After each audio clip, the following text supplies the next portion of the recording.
Saya dulu gini-gini, saya calon presiden dulu. Boleh, ya? Aku calon presiden. Ya, nggak jadi. Tapi lumayan, Menteri Pertahanan sekarang. Saya keliling seluruh dunia. Ya, mereka kaget, mereka tidak paham. Kok bisa dulu rival, tapi sekarang bisa jadi anak buah. Kok bisa? Kenapa? Karena bangsa Indonesia adalah mengutamakan kekeluargaan. Assalamualaikum warahmatullahi wabarakatuh. Waalaikumsalam warahmatullahi Bung wabarakatuh. kameramen harus optimis. Pemilu kali ini umat Islam akan menjadi pemandu negara kesatuan Republik Indonesia. Amin. Bung kameramen silahkan. Iya, Bung Alfian. Memang kalimat pembuka Bung Alfian itu bagus tuh, Bung Alfian. Umat Islam menjadi pemandu dan non-Muslim itu tidak perlu takut karena dalam Islam kita diajarkan untuk melindungi mereka yang bukan Islam. Nah, ini kadang-kadang orang non-Islam ini overthinking, Bung Alfian. Mereka takut kalau orang Islam yang berkuasa, gue ntar digini, gue digini. Nah, Bung Alfian, untuk dibaca berita kali ini, saya punya pertanyaan yang menarik. Menurut saya, jadi pertanyaannya adalah, kalau Prabowo kalah, apakah dia akan ngemis lagi jadi Menteri Pertahanan, Bung Alfian? Karena kan kita pernah ada pembincangan, Bung Alfian, Jokowi ini bisa menjadi variabel kekalahan 03 dan 02. Dan mudah-mudahan kalau Allah ridho, mereka kalah. Jadi ini gimana, Bung Alfian, di sesi awal ini? Silakan. Ya, saya akan menjawab tentang bagaimana kalau nanti Pak Prabowo kalah. Dan kalau menurut saya kemungkinan kalahnya sangat besar ya. Tapi saya akan jawab dulu dari soal sikap kepada orang non-Muslim. Anies telah melakukan pembuktian. Bagaimana dia mengeluarkan 38 izin gereja yang ada di Jakarta. Bagaimana beliau mengeluarkan dan memberikan kemudahan-kemudahan untuk kegiatan peribadatan orang-orang agama lain.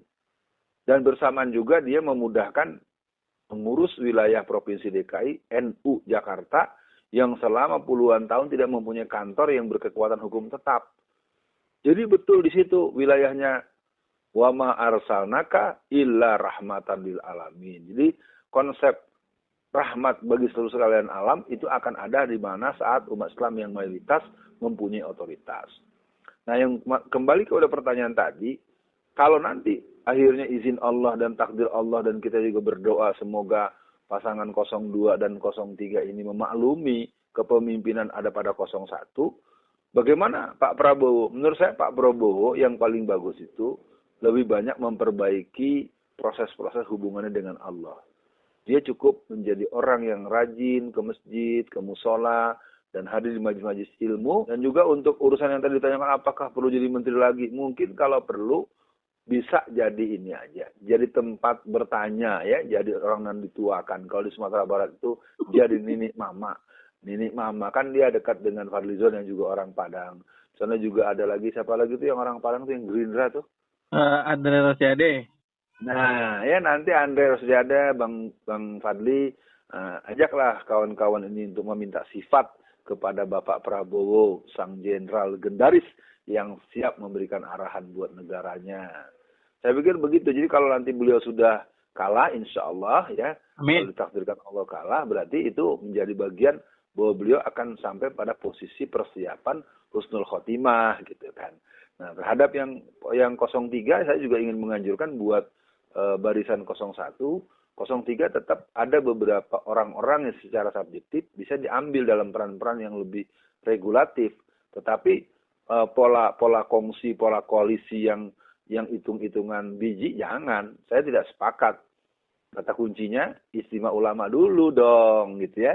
Istimewa ulama baru lakukan kerja-kerja ke depan. Saya pikir untuk Pak Prabowo, mudah-mudahan menyimak penyampaian saya, sehingga Bapak bisa mendapatkan kebahagiaan di dunia dan di akhirat dengan menjadi seorang sesepuh yang baik, menjadi Bapak Jenderal Indonesia.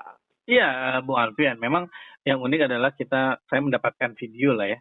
Jadi waktu di GBK itu ternyata mereka hampir sampai maghrib, sekitar jam 18-an lah. Nah kemudian Prabowo nanya, ini udah jam berapa nih? Jam 6, pada bilang kan jam 18-an gitu.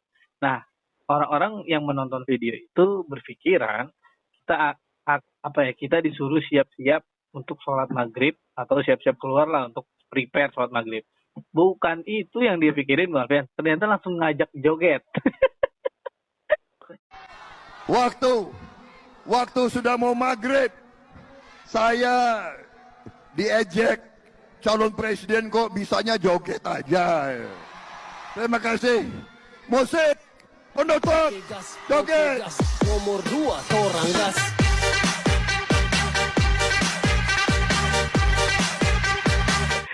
Saya khawatir karena kan banyak kejadian-kejadian kan yang seperti teriak Ustadz tuh ada yang teriak dukung Prabowo tiba-tiba meninggal. Kemudian ada kasus ibu-ibu juga lagi goyang gemoy, lagi joget meninggal. Ini kan maksudnya adalah jangan sampailah meninggal dalam keadaan joget. Nah itu kan sangat sangat su'ul khotimah. Nah Bu Alfian, karena kenapa saya berikan pertanyaan kepada Bu Alfian, kalau Prabowo kalah dia akan ngemis jadi Menteri Pertahanan apa enggak? Karena Prabowo itu caranya saya amati, dia 2014 ketika kalah dia seolah jual mahal Bu Alfian.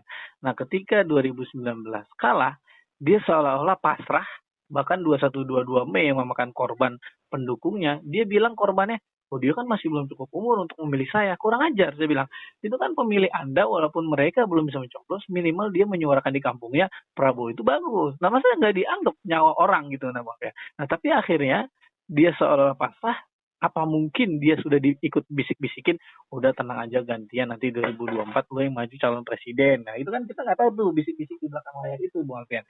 Nah akhirnya dengan sekarang dia selalu menyampaikan saya ini bersama Jokowi, 02 itu gabungan saya Prabowo dan Jokowi, dua anak bangsa yang bagus. Nah ini kan narasi-narasi kurang ajar yang menurut saya Prabowo juga harus diberi pembelajaran Bu Alfian. Karena adiknya itu ketika diwawancara oleh salah satu YouTuber, yang dia cari oleh adiknya itu Hashim, dalam politik itu bukan uang Bu Alfian. Yang dia cari adalah kekuasaan. Nah, berarti kan ada sesuatu yang dia ingin lakukan dari 500.000 hektar tanah yang dia miliki itu. Jadi untuk closing ini, apalah pesan Bu Alfian dari beberapa hal yang saya resahkan Bu Alfian?